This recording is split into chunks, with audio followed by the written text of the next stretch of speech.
और इस वक्त एक ब्रेकिंग न्यूज मिल रही है ऋषिकेश से, जहां गौवंश और अवशेष मिलने पर जबरदस्त हंगामा देखने को मिला है। गौवंश और उसके अवशेष मिलने से हड़कंप मच गया है। बजरंग दल के कार्यकर्ता फिलहाल मौके पर पहुंच चुके हैं। दूसरी तरफ पुलिस ने भी मोर्चा संभाल लिया है और एक्शन लिया जाएगा। जो भी दोषी होगा उसे बख्शा नहीं जाएगा, ऐसा भरोसा पुलिस की तरफ से दिया गया है। तस्वीरें आपके सामने है। एक तरफ आपको बजरंग दल के कार्यकर्ता भी नजर आ रहे होंगे। जम्मू कश्मीर में हो रही बर्फबारी के बीच गणतंत्र दिवस से पहले सुरक्षा घेरे को और ज्यादा सख्त कर दिया गया है। हर संवेदनशील इलाके पर इस वक्त सेना की पैनी नजर है। आतंकी ढांचे को तहस नहस करने के लिए सेना पूरी तरह से अलर्ट मोड पर है।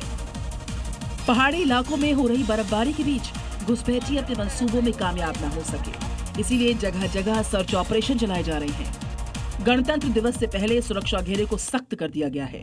जम्मू कश्मीर के कई इलाकों में छापेमारी जारी है। हर संदिग्ध गतिविधि पर सेना की नजर है। आतंकी ढांचे तबाह करने के लिए सेना बड़ा ऑपरेशन चला रही है, जिसमें आतंकी फंडिंग के खिलाफ भी जांच की जा रही है।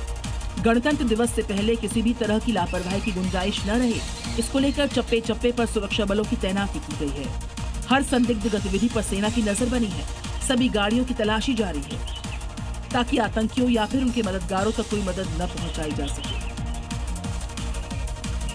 और जम्मू कश्मीर का पहाड़ी इलाका इस वक्त भीषण बर्फबारी का दौर वहां देखने को मिल रहा है। इसी के चलते पारा माइनस से भी काफी नीचे चला गया है। हालात तो ये हो गए हैं कि द्रास में तापमान -25 डिग्री सेल्सियस तक दर्ज किया गया है। जम्मू कश्मीर पहुंचने वाले ज्यादातर पर्यटक सर्दी के सीजन में जिस घड़ी का इंतजार करते हैं वो आ गई। कश्मीर के पहाड़ी इलाकों में हो रही बर्फबारी के चलते पारा तेजी से लुढ़क रहा है और उसका जीता जागता सबूत है ये तस्वीरें। कश्मीर में ठंड इतनी है कि डल झील जम गई।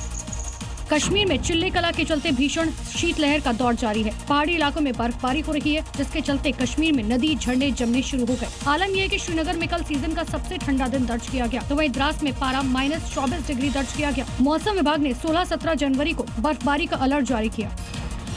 पहलगाम और गुलमर्ग में कड़ाके की ठंड पड़ रही है। घाटी में कई जलाशय जम गए, तो वहीं बारामूला उरी राजमार्ग कल अस्थायी रूप से बंद रहेगा।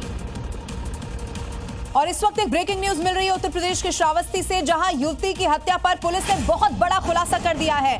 प्रेमी ने ही अपनी प्रेमिका की हत्या की थी, ये पुलिस ने खुलासा किया है। प्रेमिका की शादी कहीं और तय हो गई थी। अब शादी तय होने से लड़का गुस्से में था, सिर पर रॉड से हमला किया गया और उसके बाद अपनी ही प्रेमिका को मौत के घाट उतार दिया गया। हालांकि जरूर गुमराह करने की कोशिश की गई पुलिस को, लेकिन आखिरकार पुलिस ने खुलासा कर दिया है।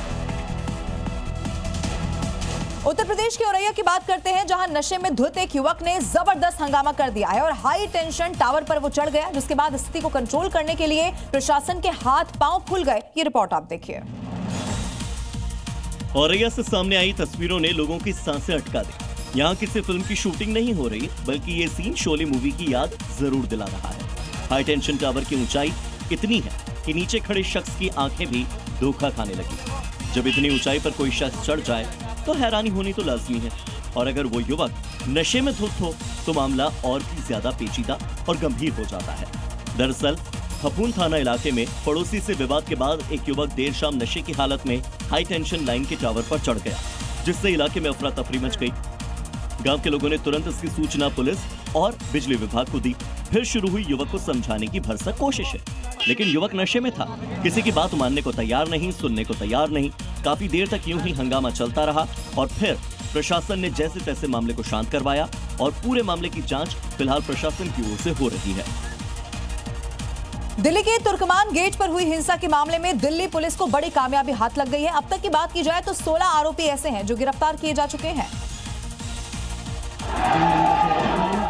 दिल्ली के तुर्कमान गेट पर पथराव मामले में पुलिस ने आरोपियों की नई तस्वीरें जारी की। गिरफ्तार आरोपियों की पहचान मोहम्मद नावेद और मोहम्मद उबैदुल्लाह के रूप में हुई। इससे पहले 30 हजारी कोर्ट ने तुर्कमान गेट इलाके में हुए पथराव के मामले में शुक्रवार को 8 आरोपियों को 21 जनवरी तक न्यायिक हिरासत में भेजा। हाल ही में गिरफ्तार किए गए आरोपियों को अदालत में पेश किया गया।